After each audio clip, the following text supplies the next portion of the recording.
Pipoca? Confere. Bebidas? Confere. Controle remoto? Na mão e pronto pro play. Então agora estamos entrando no Sofaverso.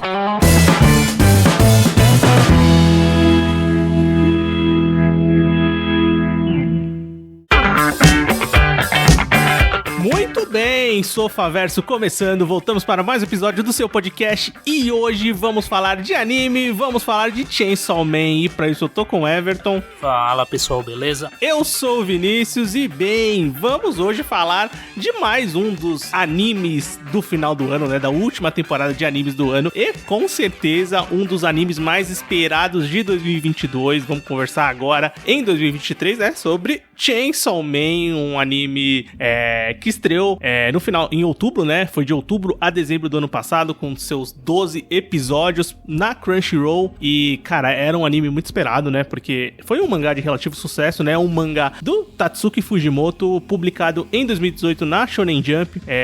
A primeira parte do anime, né? Rendeu 11 volumes encadenados. Esses já foram lançados pela Panini aqui no Brasil. E o mangá teve continuação agora, depois, né? Então, ele está saindo agora pela Shonen Jump Plus, né? Que é aquele selo eletrônico da Shueisha, né, da editora da Weekly Shonen Jump. E, cara, foi um mangá de sucesso, né, que conseguiu um bom holofote e conseguiu uma adaptação de anime pelo Estúdio Mapa, que é um dos estúdios mais procurados hoje em dia e tem animes muito grandes, né, agora no seu portfólio, e a gente fica até pensando como eles vão fazer tanta coisa, né. Teve o Jujutsu Kaisen, que foi um sucesso muito grande, agora eles estão com Vinland Saga, estão com Attack on Titan, então dos principais animes de temporada, assim, animes grandes, com grande público, eles estão pegando pra fazer.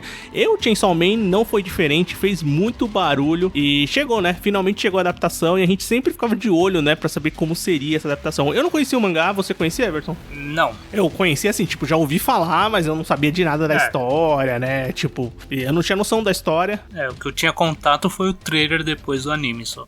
Então, exatamente. E bem, chegou, vamos comentar então um pouquinho da primeira temporada, dos personagens, do que a gente achou, do que a gente não achou desse anime que, pro bem ou pro mal, ele fez muito barulho, né? A gente, obviamente, aqui não pode ignorar muito do barulho que fez na parte de polêmicas, mas polêmicas vazias, né? Então a gente não vai entrar muito nesses meandros, vamos falar da temporada. A única coisa que eu tenho pra falar é que é uma discussão totalmente idiota essa questão do scan e da tradução, se a pessoa queria aquela tradução do scan, ela é uma idiota, ela é vazia, ela é muito burra de achar que vai acontecer alguma coisa assim na dublagem do anime, então é uma discussão que é totalmente sem sentido, porque quem gera essa discussão são pessoas completamente idiotas. Isso não tem nem dúvida, isso daí toda essa polêmica que teve é você parar e sentar e pensar o que essas pessoas têm na cabeça pra questionar isso, tá ligado? Pra ficarem bravas com isso, ou qualquer coisa desse sentido, porque não faz nem sentido você querer, baseado num scan totalmente bizarro, que aquilo seja traduzido pro anime ou pra produção oficial, sabe? É uma coisa muito idiota mas também a gente tem que lembrar que vivemos em momentos que a estupidez ela tá sendo abençoada, tá ligado? Nossa. Então, tipo, você tem... A estupidez não tá mais sendo escondida. Os caras estão deixando muito claro que são burros e malucos e idiotas, tá ligado? Então... e covardes pra caralho, porque fazem isso online, usam as ferramentas de redes sociais pra usar e ofender grandes pessoas que colaboram muito pra cultura pop, por exemplo, como o Guilherme Briggs, que é o dublador, né, que foi alvo desses problemas, esses idiotas indo atrás dele na rede social. Então, bem, é uma discussão vazia porque inicial, a discussão tem que existir, mas tem que ir atrás dessas pessoas idiotas aí que estão com palco, infelizmente, e espero que sumam cada vez que as pessoas vão entendendo mais e essas pessoas boas, né, que veem que isso não faz sentido nenhum, comecem a se sobressair sobre elas. Mas é foda, tem muito idiota na internet, então é bem complicado. E eu confesso que o meu hype... Quando eu tava assistindo o Chainsaw Man, eu tinha um hype, eu tava gostando muito, e essa discussão diminuiu um pouco o meu hype. E eu sei que a obra não tem nada a ver com isso. Mas é meio aquela coisa do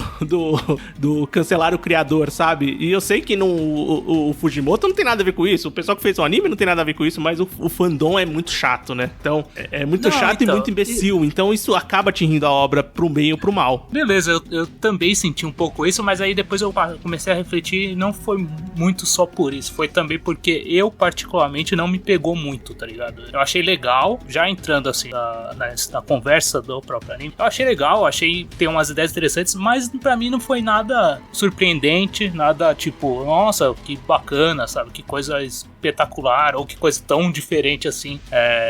Eu gostei de algumas ideias, sabe? Principalmente de trazer uma coisa mais crítica assim e tal. Achei interessante. Achei interessante o conceito principal dos demônios, lá, dos contratos, que os demônios são quando tem uma coisa referente a uma maldade que é mais forte, ele é um demônio mais forte, sabe? Eu achei esses conceitos legais, só que a própria história do anime não me pegou tanto. Não sei, eu não sei se é porque são 12 episódios que não demonstram muito uma figura geral, sabe? Então eu acho que ficou meio perdido pra mim.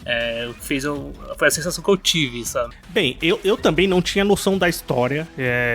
Eu só sabia já tinha visto a figura do Chainsaw Man, né? Do homem motosserra, do demônio motosserra, que é vivido pelo Denji, que é o protagonista da história. Então, a imagem eu conhecia e tal, mas eu não tinha noção da história e fiquei interessado em saber como seria aquela história, como ela se desenvolveria, né? E, cara, eu gosto da primeira temporada, mas também eu acho que ela demora um pouco pra pegar. Sei lá, eu assistia, eu via coisas boas, eu acho que é um anime que tem, primeiro, a questão de qualidade técnica é inegável, o mapa faz um trabalho aqui enorme, gigante, e eu acho que eles trabalham nesse anime muito bem a mistura do CGI, né, da computação gráfica com o 2D, então eu acho que o Chainsaw Man é um bom exemplo de como fazer isso bem feito, e dá pra ver que eles colocaram dinheiro, colocaram tempo, colocaram esmero, colocaram atenção no projeto, né? Um anime que tem a abertura muito legal, com muita referência, o anime inteiro tem muita referência cinematográfica, então ele atinge um público maior do que o nicho do anime, e o negócio de ter um final pra cada episódio, dá pra ver que é uma coisa muito atenciosa e que eles investiram muito nisso, né? Isso é foda, cara, e os finais tendo sentido com o episódio, ter um final diferente é um puta trampo. Dá pra ver que é um grande acerto e é um grande investimento e é uma grande aposta, né, do mapa e da indústria ali, porque o anime faça sucesso, baseado num mangá que ele sabe que tem sucesso, sabe que tem um público já consolidado e vai atrair mais gente. Eu acho que ele faz isso bem feito, assim. Eu vejo muita gente fora da bolha, o Chainsaw Man foi um anime que nessa final estourou a bolha. Eu vejo muita gente que fala de cinema, que fala de séries, falando do Chainsaw Man, não só o público do anime, e é bem mais interessante até, não sendo uma crítica direta, mas para as pessoas que produzem conteúdo também se ligarem, as análises do público que não vê anime são muito mais interessantes dos que vêem anime. É meio superficial até dos que vêm anime, não porque eles não sabem fazer análise, é porque eu acho que eles acabam entrando numa situação muito confortável e acabam não vendo outras coisas que a obra referencia mesmo, que o anime referencia. Então, o anime ele expandiu um pouco essa bolha e é bem interessante ver ela estourando e outras pessoas falando dela. E o anime em si, eu acho que ele demora um pouco pra pegar, porque eu acho a história interessante, mas eu não me conectei com ela rapidamente, sabe? Eu vi os pontos ali que saíam do shonen tradicional, eu acho isso muito legal, mas ainda assim não me conectava durante os episódios. Falava, isso aqui foi legal, foi muito bem animado, foi muito bem produzido, mas parece que a história não tá avançando muito. E depois eu acho que a reta final do anime, ela é consideravelmente melhor e ela abre um caminho de expansão que eu acho que pode ser muito melhor pro restante da temporada. Eu não conheço nada do que vai acontecer posteriormente. Mas vamos conversar então do que a gente achou, né, dos episódios, dos personagens e de todos os acontecimentos que mais nos chamaram a atenção nessa primeira temporada de Chainsaw Man. Chainsaw Man conta a história do Denji, né, que é um adolescente, né, que mora com a Pochita, que é um demônio motosserra fofíssimo, e eu nunca achei que eu ia achar um cachorro misturado com uma motosserra fofo, e aqui eles conseguem fazer uma coisa bem bonita.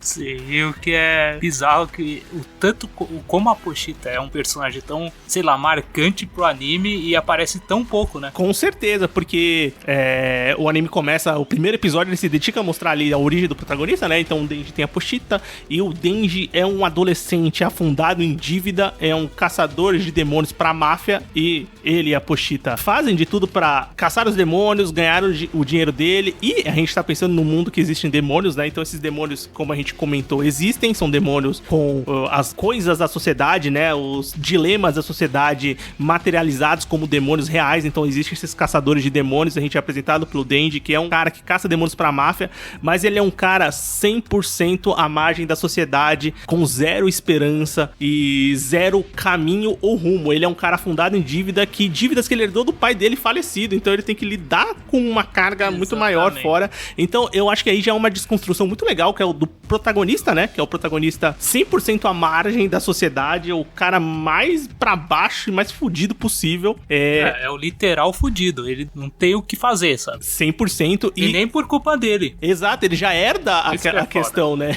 É quase um escravo moderno, né? Ele já herda uma dívida gigante, então ele tem que trabalhar simplesmente pra pagar a dívida dele. Então ele não tem perspectiva nenhuma. E eu acho esse ponto interessante pro Denji, né? Então a gente começa a história com ele, né? Com essa falta de perspectiva total. E no meio dessas brigas com a máfia ali no começo do episódio, o Denji acaba morrendo. Mas no último estado de consciência, ele acaba se fundindo com a Pochita e se tornando o Homem Motosserra, ou um cara que é meio demônio e meio humano, né? O coração de demônio e o corpo de humano. E a partir daí a gente vai ter o desenrolar da história. Eu acho assim, bem esse resumo, essa sinopse inicial é bem o primeiro episódio, né? O primeiro episódio do Chainsaw Man, que eu acho que ele entrega muito do que a série vai ser, né?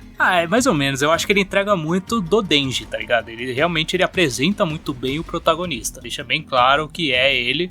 Fala muito do futuro dele na série, sabe? Porque ao mostrar que ele é um cara totalmente sem perspectiva nenhuma, você, quando vai acompanhando depois, vai vendo as ambições dele, que são coisas muito simples, geralmente se você for olhar assim, você percebe por que são tão fortes pra ele, porque realmente ele não tem nada. Ele é um cara que vendeu o olho, vendeu o rim pra poder pagar a parte da dívida, tá ligado? É um cara que realmente se livra do próprio corpo pra tentar abater essa dívida bizarra que ele tem, sabe? Então ele é um cara realmente que não tem nenhum tipo de futuro. Então, quando vem essa mudança, principalmente quando ele se funde com a Pochita e vê essa nova possibilidade que é dada pra ele, principalmente no final do episódio, quando chega a Makima, figura principal nessa mudança na vida dele, é interessante pra você ter esse contraste do primeiro episódio com o resto, né? Com que vai ser as ambições dele pro futuro, né? E cara, falando do próprio Denji, eu acho interessantíssimo esse ponto do Denji, porque assim, no começo da história, muitas pessoas podem se questionar, eu até em algum momento me questionei sobre, a ambição do nosso protagonista é simplesmente pegar em peitos, comer a melhor comida possível, transar, fazer coisas assim que são completamente mundanas, mas que conversam, quando você vai acompanhando a obra, totalmente com a situação que ele se encontrava no começo, né? É literalmente uma pessoa que não tinha nada e espera as coisas mais básicas da vida. Não tinha nada e não tinha a possibilidade de ter nada. Ele tava ponto, né? Completamente fora e não tinha perspectiva de sair daquele buraco, né? Literalmente. Então, as menores coisas da vida, ou então coisas que são mais tangíveis pra gente, a gente não tá falando de ser milionário, de comprar um carrão, de fazer grandes viagens, as coisas básicas, mundanas, que a maioria das pessoas alcança com facilidade, consegue no seu dia a dia colocar. E são coisas que pra ele eram totalmente negadas, né? Por tudo que ele viveu, por tudo que ele carregou, por tudo que acontecia. Então, o Denji avançar na história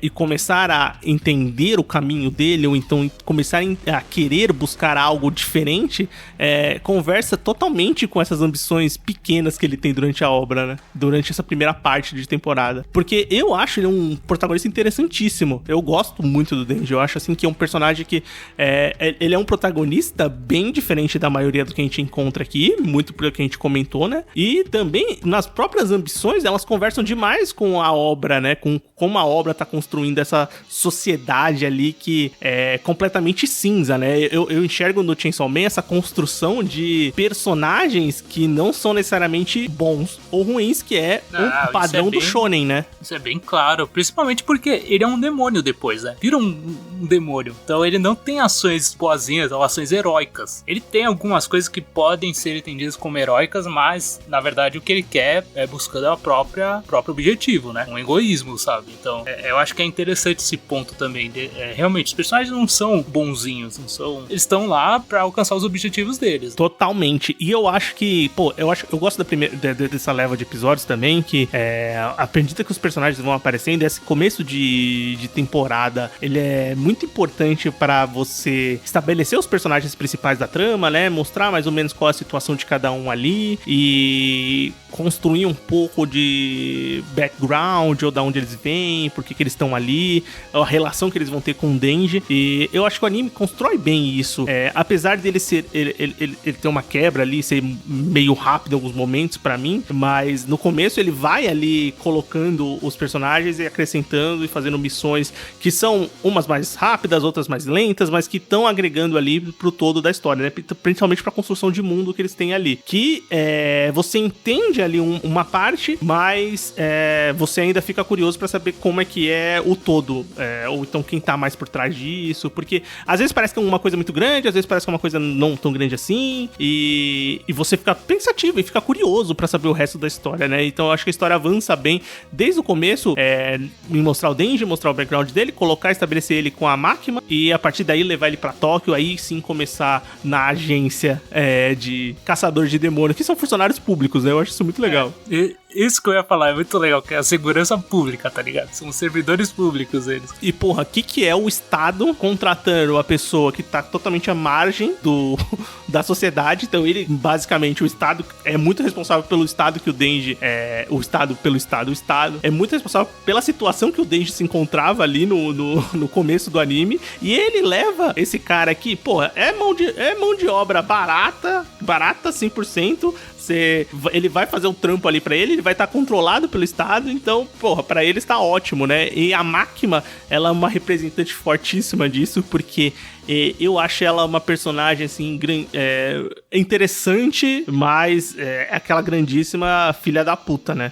Ela é imponente, né? Tipo, você percebe que ela não dá pra mexer com ela, né? Desde a primeira primeiro momento que ela aparece, você sabe que não dá pra mexer com ela, sabe? Que ela é muito perigosa e ela tem um objetivo com o Denji, sabe? Ela não é especificado o que ela quer, mas ela tem um interesse especial nele, né? Esse ponto é muito interessante, porque ela é uma personagem que ela transmite autoridade, ela transmite superioridade, ela age de maneira instigante e de maneira cortês até certo ponto e avança limites, depois volta, ela manipula demais, e o Denji é um grande representante disso, mas a gente vê que uma leva de personagens é atraído por ela dessa maneira misteriosa, mas é aquela atração quase que incontrolável, né? Que os personagens têm. Tanto o Denji quanto o Aki também, que é um dos personagens principais que aparece nesse segundo episódio, que tem uma interação inicial com o Denji, né, ali no começo da história. Que é um cara que... Ele é sempre aquele cara que... o Ed Guy da série, né, cara? Que todo shonen tem o Ed Guy da série, né? E, pô, eu adianto que é o meu personagem favorito do anime. O personagem que eu mais gosto na primeira temporada, dessa primeira parte de episódios, porque ele eu acho que é um personagem muito interessante, tanto na história que ele tem, e pra introduzir a série, eu acho um personagem muito estiloso, muito legal em ação e tudo mais, e eu acho que funciona super bem, e pra mim tem das melhores cenas, assim, mais básicas e mais bem animadas da temporada. Legal, e eu acho interessante ele, porque ele apresenta alguns conceitos, né? Essa questão do contrato com o demônio, que no caso dele tem mais de um, né? E isso é interessante, você vê, né, como funciona, que não é uma coisa tão limitada. É a questão de como funciona o contrato, que quando ele faz alguma coisa, ele sofre uma consequência. Eu acho interessante ele por esses motivos, sabe? Pra apresentar o mundo, né? Esse negócio da consequência eu acho bem legal também, de apresentar o mundo, apresentar como funcionam os poderes, e é legal estabelecer esse ponto de que os humanos ali não têm poderes, são humanos, né? Eles dependem dos poderes dos demônios que eles mesmos vão caçar, né? Então, você tem esse contrato com o demônio pra vencer o demônio. Então, uma coisa, tipo, bizarra, mas é como funciona na série. E esses capítulos iniciais, eles são interessantes porque acho que esse primeiro é muito específico do Denji, o segundo aparece o Aki, e no terceiro a gente vai ter a introdução da Power, que é uma personagem também das principais. E se forma o trio ali, o trio que é quase um clássico shonen, né? Hoje.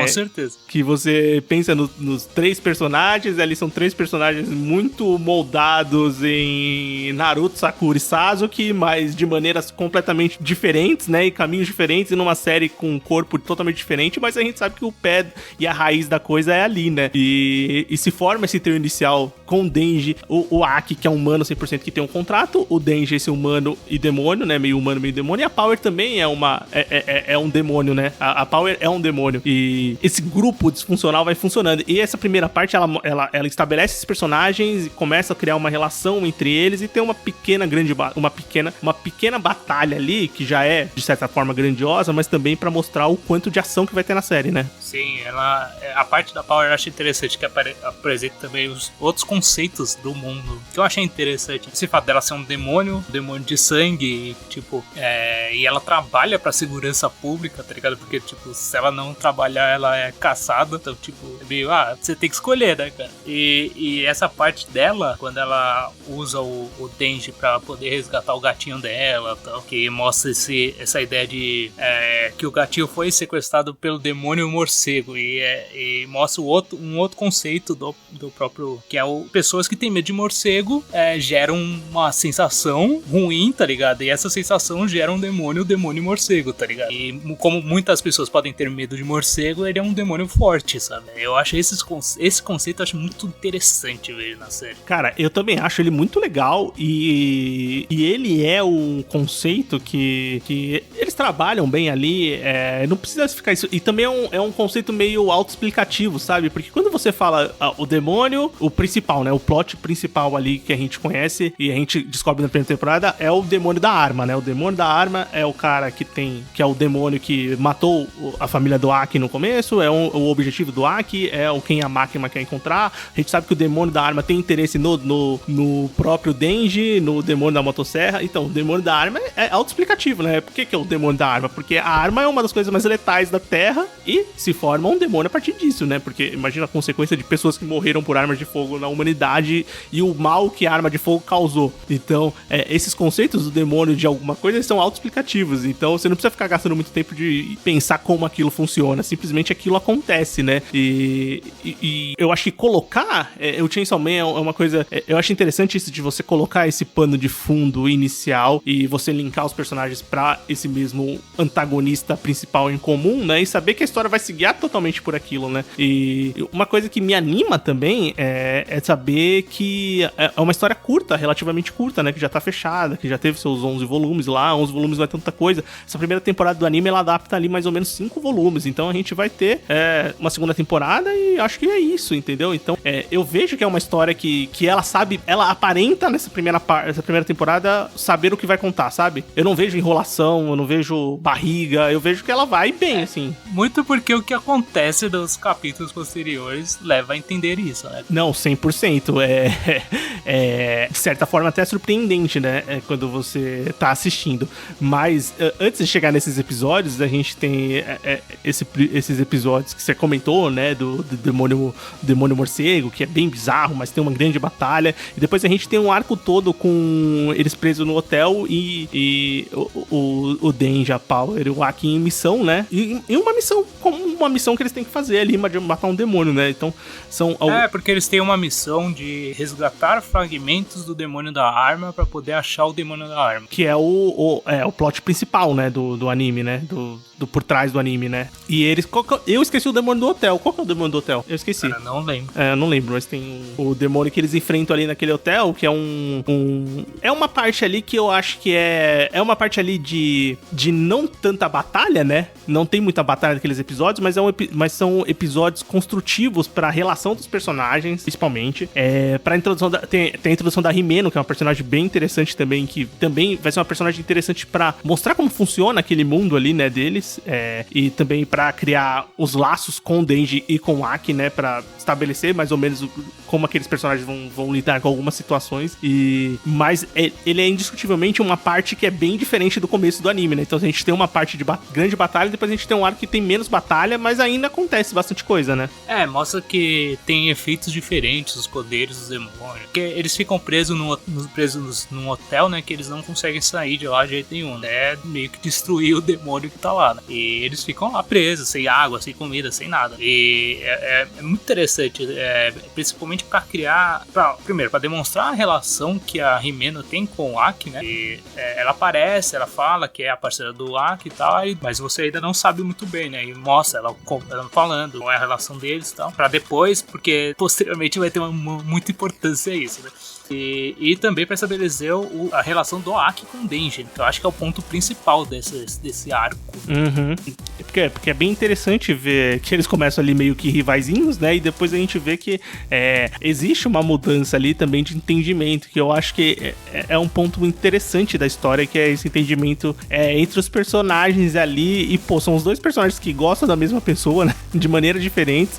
E tem objetivos e visões na história completamente diferentes, né? Mas que começam a se conectar de alguma maneira. Então é interessante também ver esse lado acontecendo, esse ponto acontecendo. E por isso que a gente fala que tem uma raiz muito forte em coisas que a gente já viu, mas que são moldadas e feitas de uma maneira diferente, né? Dentro de uma história que é 100% diferente, que também tem muita coisa pra se contar, né? Que ela tem muita coisa diferente, muitas ideias ali colocadas pra se contar. Uma coisa que eu acho que é muito interessante, e isso falando de produção do anime, o mangá eu cheguei a dar uma olhada, assim, só pra ver como era a ilustração, a arte. Eu achei legal, achei bonito. Eu dei uma folhada, assim, eu gostei da maneira que ele coloca a ação e tal no mangá. Eu só não vou ler o mangá porque eu sei que a próxima temporada do anime, que vai acontecer em algum momento, vai acabar a história. Então dá pra esperar, entendeu? Mas eu achei muito legal a maneira que eles fizeram o anime, que você vê que eles colocam maneiras de... O diretor do anime, né? O Ryu Nakayama, ele é um cara que... ele trouxe umas ideias bem cinematográficas pro anime, sabe? Umas tomadas diferentes, umas coisas bem diferentes, assim, que você vê que criam uma identidade diferente pro anime, né? Que trazem uma identidade própria pra ele. Eu não sei se você sentiu isso assistindo também. Alguns momentos. E acho que principalmente principalmente pelo fato da animação também, em alguns momentos específicos, usar o cel shade. Eu acho que ele é muito bem aplicado na série, sabe? Ele de uma forma que tem umas horas que não parece tanto um 2D, sabe? Fica mais um 3D, e não necessariamente na batalha, sabe? Em momentos normais, assim, de conversa entre personagens e tal. Tem uma cena que eu lembro bastante, quando o Denji tá conversando com a Himeno no apartamento. Que eles estão lá na varanda e tal. Sim. Tem uma hora que ela vira, assim, tipo, é bem um cel shade, tá ligado? Você fala, caramba, mas tipo, tá nem batalha, eles estão conversando normal, sabe? E sabe o que eu acho legal?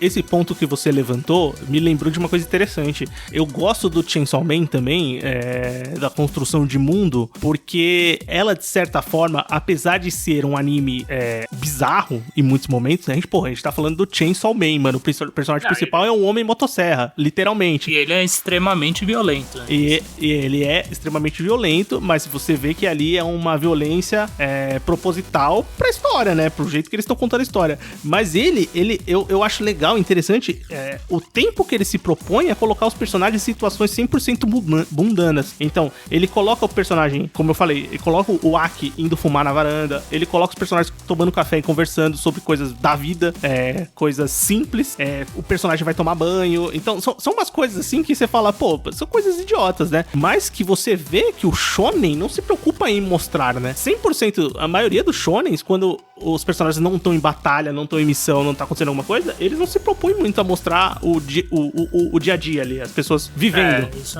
é simplesmente mostra cotidiano dela. Os interlúdios, né? Tipo, acabou a missão, passa-se tanto tempo, a pessoa está treinando em outro lugar. O Chainsaw Man, ele se preocupa muito e ele coloca de uma maneira que eu acho que atrai as pessoas e atrai os personagens pra um pé de humanidade maior, apesar de a gente estar tratando com um monte de demônio. demônios, desse cotidiano, né? O principal ponto, eu acho, é aquele encontro que eles têm no bar lá, né? Tá todo mundo bebendo e tal. Eles estão comemorando, mas também, tipo, não é uma coisa tão, porra, que coisa surpreendente que aconteceu, sabe? Eles completaram uma missão, estão lá comemorando entre eles.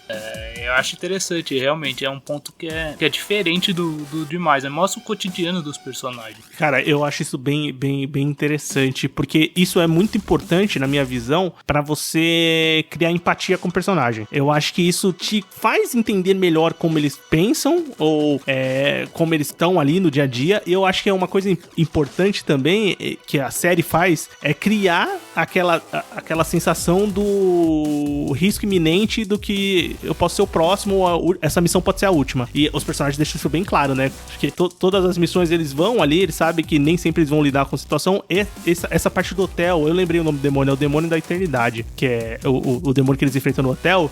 Fica bem claro quando os personagens estão ali, a Rimeno mesmo fica super desesperado, o Aki tem situações que eles não sabem muito bem o que fazer, tem aqueles outros dois ali, que é a Kobeni e o Hirokazu, né? O Hirokazu, que são personagens que são meio que tipo na primeira missão, ou as primeiras missões, então eles estão ali totalmente desesperados, porque eles estão enfrentando coisas que eles sabem que eles não têm psicológico e força suficiente pra lidar 100% com aquilo. Então sempre pode ser a última missão e eles sempre não estão preparados pra morrer.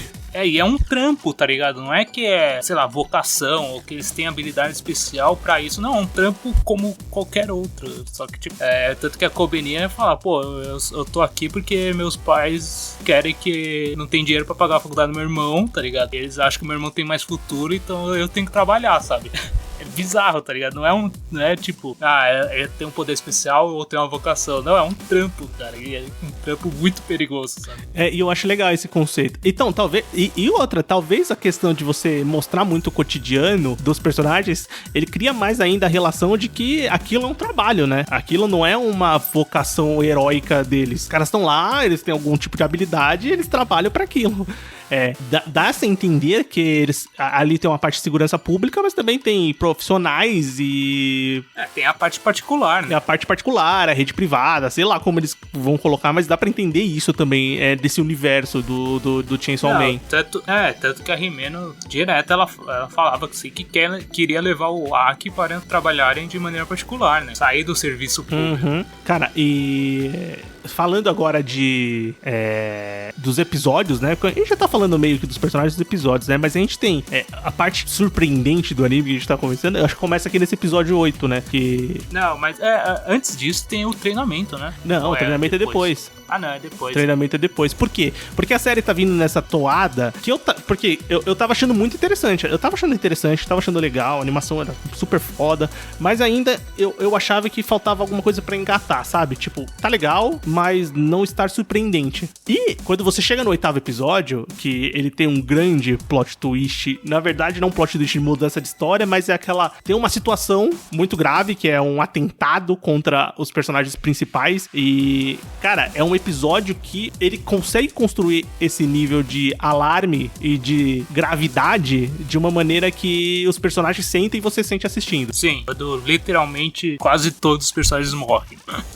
Puta, é um puta de um atentado que você não sabe de onde veio, mas a gente sabe que vai ter consequências gravíssimas. E eu acho que, eu acho muito foda por como eles constroem esse ponto de uma situação aparentemente controlada. Então, é literalmente uma coisa que você não espera, os personagens não esperavam também, acontece, e a partir daí eles têm que lidar de maneiras diferentes, né? Então, tem personagem que você acha que morreu, por exemplo, a Makima, você acha que ela morreu, você tem a Rimeno e o Aki e o Denji lidando com um problema maior ainda, e você vê que eles estão em situações perigosíssimas, então aqueles episódios, o 8º episódio, ele gera assim um turbilhão de emoções muito forte pros personagens e pra você que tá assistindo, porque ele cria essa situação grave e também ele entrega muito na parte de batalha mesmo, né? Sim, aí eu acho que é onde tem o brilho dessa temporada na questão da ação, né? Esse e a batalha final, né? Então, mas nessa primeira parte, que é principalmente a luta entre o Aki e o demônio da katana. Também é um conceito muito da hora, tá ligado? Que ele é igual o Denji. Com uma katana na cabeça e no braço. Só que em vez de motosserra, katana, né? Então, e é legal, essa luta é muito legal. Mostra o que antes já tinha mostrado o Akiko, que ele tem um contrato com o demônio da raposa, que ele conseguiu invocar a cabeça da raposa. E mostra que ele tem o contrato com o demônio da maldição, que é uma espada lá, que quando ele usa, ele perde tantos anos de vida, né? Everton, a questão do contrato, não sei se te lembrou o Dark and Black. Muito. Que é o mesmo conceito, né? Que no Dark and Black, pra quem não lembra ou quem não assistiu o anime, as pessoas ali do mundo conseguiam fazer um contrato. Tem toda uma história de pessoas que conseguiam alguns poderes ali, mas elas precisavam criar um contrato pra isso, né? Então elas pagavam algumas coisas pra poder utilizar os poderes dela. E funciona parecido e lembra de alguma maneira a forma que os usuários aqui dos demônios no Chainsaw Man também estabelecem seus contratos com os demônios, né? Tanto o Aki quanto a Himeno também, né? Que tem porra, apesar da participação dela ser limitada, nem tão limitada, ela participa ali do começo da série, aparece com mais frequência a partir no arco do demônio da eternidade, no hotel, mas ela cria ela é muito importante pra determinar e mostrar o laço e mostrar os traços de personalidade do Aki e do Denji, e cria intimidades e momentos com esses personagens, né? E uma questão de amizade forte, que também é uma coisa que talvez seja a coisa padrão do shonen, que é o grupo criar amizade, né? E a gente vê que, porra, às vezes eles não estão nem interessados nisso, eles não querem ser amigos, eles estão lá pra fazer o que eles têm que fazer. E ela tenta criar esse laço de amizade e união, e ela tá ali de alguma maneira se aproximando deles, tanto que é uma personagem que tá em momentos casuais, assim, e também momentos íntimos, momentos próximos, e ela é muito importante pra também abrir os olhos posteriormente de muitos personagens, e quando ela acaba morrendo nessa parte do anime, é interessante também ver a parte do contrato sendo feito, né, quanto ela se entrega pra aquilo e quanto é uma situação que não se tem controle, é uma situação realmente perigosa pra eles. E ela tem um contrato com um demônio muito forte também, que é o demônio do fantasma. Eu acho bem legal esse contrato dela, esse demônio daquela... Quantas pessoas não tem medo de fantasma, tá ligado? Puta demônio forte, sabe? E o design eu acho muito interessante do demônio. Cara, eu acho muito legal os designs dos demônios, assim, porque eles são bizarros, eles são assustadores. O demônio do fantasma, o próprio Kon, que é o demônio da raposa, quando eles estão nessa primeira luta aí, e quando, de certa forma, o Denji e o Aki estão quase que conseguindo vencer o demônio da katana, tem a outra personagem que a gente vê que tá ali junto, né, que é a Akane, e ela invoca um outro demônio que vem da puta que pariu lá, uma cobra, que você fala, caralho, velho, que é isso? Da onde saiu isso? E também enche a tela de uma maneira desesperadora, exatamente. E, cara, acaba funcionando bem. E depois, posteriormente, que a gente tem esse grande problema, esse grande atentado, a série agora, ela tem um rumo diferente, né? Ela tem um rumo de urgência muito maior do que ela tinha até esse episódio, né? Então a gente tem um plot ali que já tinha sido comentado, o demônio da arma. Essas pessoas que cometem esse atentado, a gente entende que eles estão trabalhando com o demônio da arma. De alguma maneira, elas querem o coração do demônio motosserra, então eles querem o demônio motosserra, eles querem o Denji, o protagonista. Então a série, ela toma um rumo 100% diferente, né? Você já conhece os personagens, você já sabe mais ou menos como eles são, você sabe mais ou menos o background deles, mas a partir dali eles mudam e eles vão pra um caminho ali de perigo maior e de necessidade de resolver o plot mais urgentemente, né? Que a gente comentou, eles já tinham deixado claro que é perigoso, é um mundo muito perigoso, os caras correm muito risco e isso só comprova aquilo, né? Tipo, ninguém tá salvo. Exatamente. Tanto que, posteriormente, a gente vai ter ali uns episódios, basicamente os 3 próximos episódios, eles são episódios mais aquele depois da tormenta, sabe? Não chega a ser uma calmaria, porque na verdade é uma preparação, né? Então vai ter até arco de treinamento nesse tempo, né? Não, na verdade eu acho que são episódios que baseiam na vingança. Só bolando a vingança, né? Principalmente pela Makima, né? Cara, primeiro... tem que falar. Logo depois do episódio que acontece tudo, e a Makima... Bem, eu não li o mangá, mas isso é um chutômetro, mas dá pra entender que ela não é 100% humana, né? Porque ela levantou, né? Então, não dá pra entender que alguma coisa ela tem, né? Dá pra entender que ela não tá lá só pelos humanos também, exatamente, né? Que ela tem alguma coisa por trás. Ela tem algumas atitudes meio estranhas. E eu vou te falar, quando a gente chega no episódio, ela levanta, levanta, você vê que ela não tá morta, e ela chama aqueles detentos lá, os condenados da cadeia, e leva pra um templo lá e começa a usar o poder dela. Eu falo, caralho, isso é muita apelação, né? E, cara, é uma coisa que a série vai construindo ali, que a gente não sabe de qual é o poder dela até ali, o que ela pode fazer, mas quando ela faz, você vê que aquela é uma habilidade que combina 100% com a personagem que eles construíram, né? De perigo, de autoridade, de superioridade de alguma maneira, né? Porque é uma coisa muito apelativa, mano. Aquele negócio ali, tipo, como você vai lidar com isso? Com essa habilidade, né? É, meio indefensável, né, cara? 100% indefensável e 100% cruel, né? Porque a maneira que ela tem que usar a habilidade dela...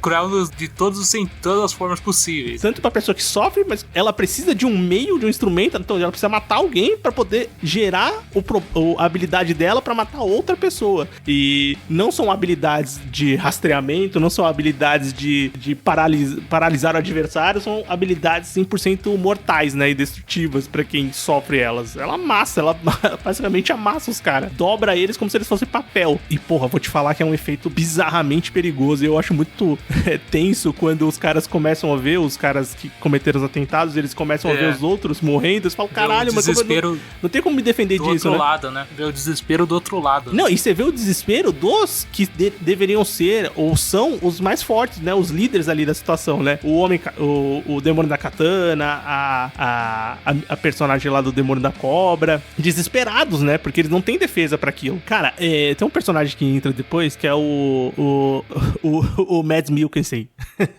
que é o Kishibe. O Kishibe. Eu falo Mads Mikkelsen porque você viu o anime, ou então se você procurar na internet ali, mas ele é muito parecido com o ator, né? Parece que até que os caras meio que bolaram pensando nele, né? E ele é o típico sensei... Ele é o Gojo. O Gojo, mas assim, 100% filha da puta, né? Pô, eu acho interessante a participação dele, porque ele é o cara que... Ele é apresentado como o mais forte, que ele vai... Ele treina o Denji, treina Power, ali no pouco de treinamento que tem ali no arco, já é o suficiente pra você entender que ele é forte realmente. Eu acho que o mais legal dele é a autoconfiança dele e como ele lida com, por exemplo, com a máquina, que é uma situação de, tipo, por enquanto você tá... Porque aí você entende melhor, porque ele fala literalmente, pô, por enquanto você está nos ajudando. Quando você parar de nos ajudar, ou então você colocar um pé fora da linha que eu acho que é vantajosa e que é benéfica pros humanos, eu te mato. Então, você vê esse confronto que não tinha tido até agora no anime, né? Sim, por isso que ele é um personagem que eu achei muito legal, cara. Essa introdução dele. E ele torna a Power e o Denji mais fortes e mais confiantes também. Só que aí entra na parte depois, na parte do confronto final, né? Que antes disso, além da preparação do Denji, da Power, tem a preparação do Aki também. Que depois de perder a Himena, ele perde o contrato lá com o demônio da raposa, que ele não consegue mais invocar, né? Uhum. Então ele vai fazer um novo contrato que é com o demônio do futuro. Que foi da onde surgiu a polêmica lá do futuro, né? Tem a grande polêmica. Que quando eu assisti o anime, eu pensando assim, pô, será que é uma cena importante pros caras estarem cheios do saco? E não, é uma cena normal, não acontece nada, não tem significado nenhum. É uma fala, literalmente, tá ligado? É o que torna toda a discussão da mente desses imbecis pior pra mim, que, pô, que não tem nem como o que discutir, na verdade. Mas é muito interessante essa apresentação do Aki, dele, desse poder novo que ele pega e o quanto ele já tá lascado, né? Porque ele praticamente não tem mais vida, né? Porra, sim. E por isso que cria ainda mais o senso de urgência, né? Porque você sabe que os personagens principais, eles parecem ter o tempo limitado, né? A gente sabe que o Denji é um homem-demônio caçado pelo principal demônio desse mundo, que é o demônio da arma, que a gente entende. Então, talvez ele tenha o tempo limitado. A Power é um demônio, o Aki tem o tempo contado também. Tem uma personagem que eu comentei rapidamente que ela participou da parte do hotel, que a Kobeni, e você comentou lá, né? Precisa ser um trabalho e tal. E é engraçado ver quando ela aparece na parte da segunda parte, principalmente no 9º episódio, que é o depois do atentado. Mano, ela é muito forte, mano. Ela é foda. E isso é muito surpreendente ela é maluca, também, né? né? Porque Sim, ela é tipo o sangue no zóio, vai pra cima e é super forte, vai pra cima, volta lá não sei quantos, rápida. Ela tem uma habilidade de batalha assim muito foda, que você não esperava nunca quando você viu ela participando pela primeira vez do anime. E não especifica o que ela é, né? Que poder se ela tem algum contrato. E né? É só porque eu lembrei, eu falei, mano, essa parte é muito legal, porque também é uma ação inesperada de uma personagem que eles já tinham apresentado, mas que, porra, agrega demais, né? E, cara, falando da reta final ali do anime, porque tem essa preparação e tem então, o que eu não gosto da reta final, assim, não, tipo, eu acho interessante que tem o confronto final. Eu não gosto de ter de aquilo, vão aparecer aqui esses zumbis, tá ligado? Aqueles zumbis pra mim, do nada.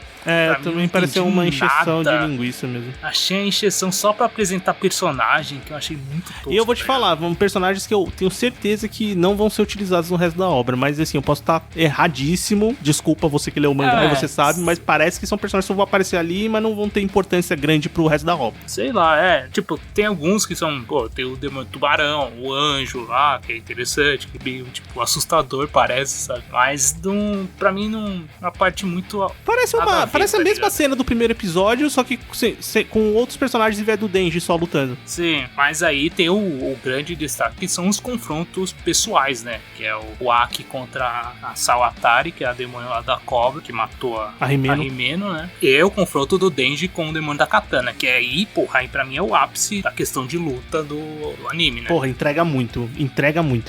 Eu acho que esse episódio final ele entrega muito da questão da batalha mesmo, que é uma coisa, porra, que a gente tá assistindo também pra ver isso, a gente sabia que ia ter e entrega demais, funciona muito bem as batalhas. A do Aki, eu acho mais interessante a resolução do Aki como personagem, dele entender melhor a vingança dele, né, entender melhor o que foi a Himeno pra ele, como ele pode seguir ali sem a melhor amiga dele, e a batalha é legal ali e tal, se resolve mais rápido do que eu imaginei que se resolveria, mas se resolve de uma maneira muito funcional. E a parte do Denji contra do Motosserra contra o Katana é muito foda, cara. Do ambiente de batalha, lutar dentro do trem, lutar em cima do trem, e os personagens numa luta 100% sanguinolenta e muito funcional pra história, né? A resolução da luta do Denji usando a cabeça, tá ligado? 100% bizarro, né? Não, 100% bizarro. Não literalmente, né? Porque, tipo, ele usa o joelho, né? Porra. É muito foda, tá ligado? Tipo, mostrar que ele é um cara que ele evoluiu já, né? Talvez, eu não sei se você ficou com essa impressão. Talvez, o treino... É que a gente não tem noção de quanto tempo ele treinou, né? Pra, tipo... O salto, dá pra ver que ele deu um grande salto de habilidades, né? Dessa luta final, dessa parte final. Eu não sei o quanto o treinamento influencia isso, porque a gente não tem muita noção do tempo de treinamento. Mas você sente muito bem que você sente, pelo menos eu senti, que ele tem um grande salto de habilidades. Aí eu não sei também quanto é o demônio do Motosserra também, que evoluiu dentro dele. Então, eu acho que desde o começo, quando a Pochita funde com ele já fica muito mais forte, tá ligado? Nessa questão de habilidade, de lutar, assim. Então, eu não achei que teve muito desequilíbrio, não. Ah, tá. Não, legal. Mas, porra, a luta é muito legal. E eu acho legal ver também o lado humano do Denji, porque, porra, tem que ter a parte heróica da parada, que quando eles estão lutando lá, tem uma humana, uma pessoa, né, que tava dentro do trem, que ele meio que tem que salvar, né? Tem que mostrar, porra, vou salvar, eu sou um herói, eu sou o herói dessa situação. Ele podia continuar a luta e foda-se, humana, se morrer tá no meio do caminho, mas não, ele se preocupa em salvá-la, né? Então dá pra ver que apesar do demônio ser o que dá o poder pra ele, eu acho que o lado humano dele ainda é a prioridade, é o que mais toma as decisões, né? Da batalha, principalmente nesses momentos mais críticos, né? Com certeza, cara. E no final a resolução dele de prender o cara e falar pro Aki, vamos chutar o saco dele, cara. Que ele matou a Himeno, vamos chutar o saco dele, cara. Cara, porra, conversa demais com a maneira que eles se conheceram, né? Porque um chuta o saco do outro, né? No começo lá, quando eles se conheceram. No começo do anime, né? Coisa mais moleque possível, né? Mas, porra, te falo, dói pra caralho. E eu fiquei doeu em mim, sabendo que era uma animação o que o cara tava sofrendo, mas, pô, eu acho engraçado. E o anime termina, né, essa primeira temporada, com mais uma parte dessas partes tranquilas, né, mundanas, né, literalmente, assim, resolvemos uma parte da situação, né, então vamos ter o nosso merecido descanso. Mas eu vou te falar, mas eu não sei muito o que vai acontecer. Eu não tenho noção nenhuma do que vai acontecer, porque a gente sabe que o demônio da arma, ele ele que é o Denji. Esse grupo, eu não entendo, eu fiquei pensando, esse grupo, ele acabou? Esse grupo que eles prenderam, que ele prendeu o homem da katana, matou os outros terroristas lá e tal. Acabou esse grupo? Ou esse aqui era um braço de um grupo maior, que vai voltar a aparecer? O caminho, a gente sabe que agora o caminho vai ser definitivamente, esse plot foi construído no final, né, do Demônio da Arma, vencer o Demônio da Arma de alguma maneira. A gente sabe que a máquina tem alguma coisa maior também, que tem um objetivo maior, mas a gente sabe o quão efetivo e grande é esse plano, né? O quanto ele vai atingir os personagens principais ali, mas a gente sabe que vai atingir de alguma maneira. Então, o anime, ele deixa umas pontas ali, deixa um plot pra ser seguido, assim, um plot principal maior que eles ali, mas eu fico esperando pra ver o quanto ele pode ser surpreendente de novo, sabe? Porque a surpresa que a gente teve ali no meio, no 8º episódio, eu não sei como, eu acho que ela não pode acontecer mais. Porque agora o que a gente sabe do plot principal que é esse, do Demônio da Arma e tal. Eu acho que agora o foco é 100% no conflito entre esses personagens que a gente já conhece. Sim, cara, eu acho que agora vai ser... tem muito cara que... É que eu não sabia que, tipo, já tinha acabado a história e tal, e é curta. Então, tem muito cara que vai resolver. Isso, o demônio principal é esse, vai ser a batalha contra ele, né? Eu acho que dá muito a entender isso, né? Agora, saber os meandros que vão ter aí, né? Isso vai ser interessante de acompanhar. E, bem, eu não vou ler o mangá, como eu já falei, né? Então, vou esperar para ser surpreendido na segunda temporada, que não foi confirmada ainda, mas eu tava lendo ontem que vai ter algum Chainsaw Man Fest, alguma coisa assim que eles anunciaram no site oficial da animação, então as chances de ser confirmado uma segunda temporada é muito alta, porque o anime foi um sucesso, né? Ele conseguiu bons números, ele tá na Crunchyroll, ele se expandiu e muita gente assistiu, muita gente acompanhou, muita gente comentou e muita gente esperava o anime, né? E bem, pra finalizar, né, esse episódio, vamos dar nossas notas, né? De 0 a 10 motosserras, né? As primeiras notas do ano, né? Cara, pô, muito bem lembrado. Primeira nota do ano. Everton, quanto você dá para a primeira temporada de Chainsaw Man? Cara, eu vou dar um 8. Eu achei uma temporada interessante. Eu falei que não me pegou muito, assim, tipo, comparado com outros animes recentes, assim, mas ela é muito interessante. A gente discutiu bastante, tem bastante coisa pra pensar sobre. E em qualidade, assim, de produção, não tenho o que falar. Ela é muito boa, muito acima da média, sabe?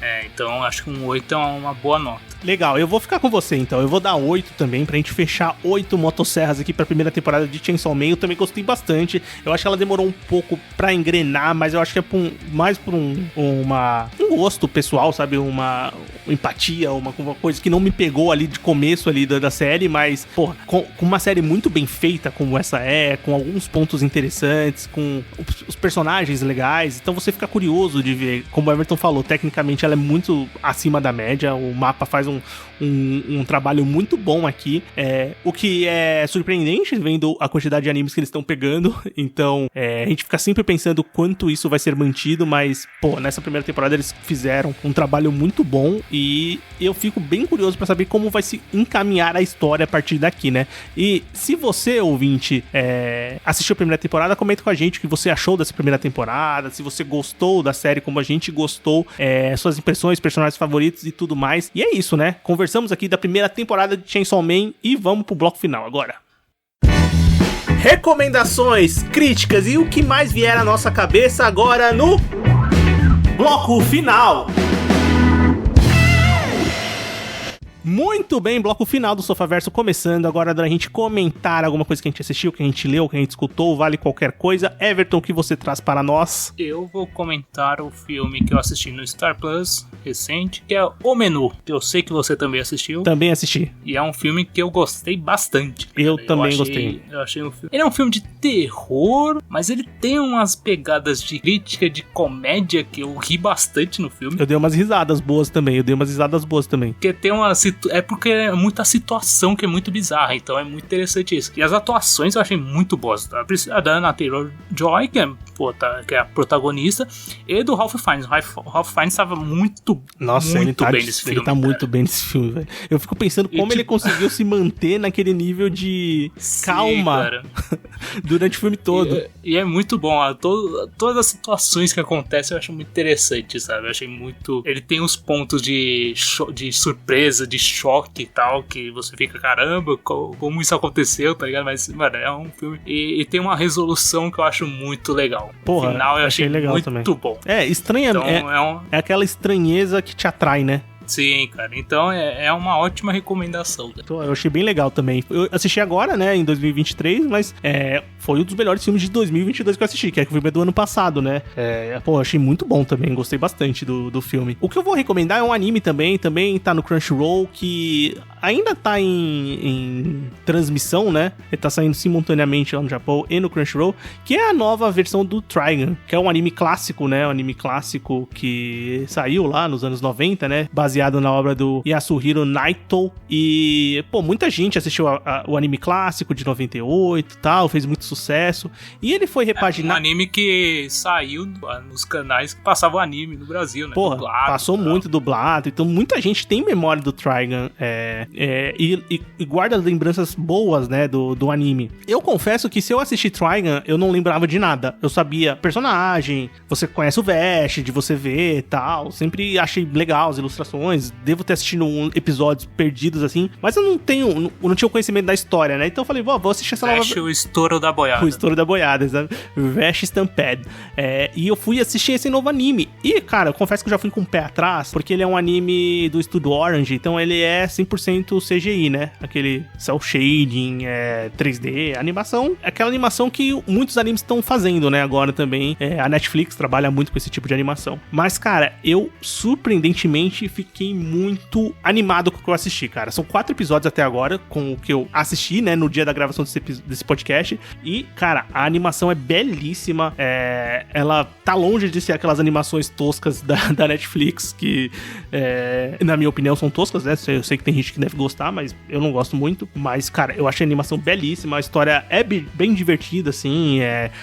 Tem um mundo legal sendo construído ali, mas é um anime muito bem feito, muito bonito mesmo. Então, tô gostando bastante do que eu tô vendo dessa animação nova do Trigun, e espero que se mantenha o nível, assim, dos episódios, né? Mas por enquanto tá se mantendo bem, eu tô gostando bastante. Então fica a minha recomendação para você assistir também no Crunchyroll, assim como você pode assistir Chainsaw Man, certo? Certo. Então eu acho que é isso, né, galera? Espero que você tenha gostado desse episódio. Não se esqueça de conversar com a gente. Pode mandar uma mensagem nas nossas redes sociais. A gente tá no Instagram, segue a gente lá como Sofaverso, tá no Twitter também, Sofaverso. Pode mandar um e-mail pra gente, podcastsofaverso@gmail.com, e você pode entrar no nosso grupo do Telegram, tem link de convite aqui no post do episódio. Entra lá, você será muito bem-vindo. Vamos conversar sobre anime, sobre séries, sobre filmes, sobre várias outras coisas, então vai lá. E claro, pra continuar escutando o Sofaverso, procura a gente na sua plataforma de áudio favorita. A gente tá no Anchor, tá no Spotify, tá no Google Podcasts, tá no Amazon Music, tá no Deezer, onde você não encontrar, conversa com a gente, fala pra gente onde você não consegue encontrar, que a gente vai dar um jeito de disponibilizar o feed no seu agregador favorito de podcast. Toda semana tem episódio novo, a gente se encontra semana que vem e valeu!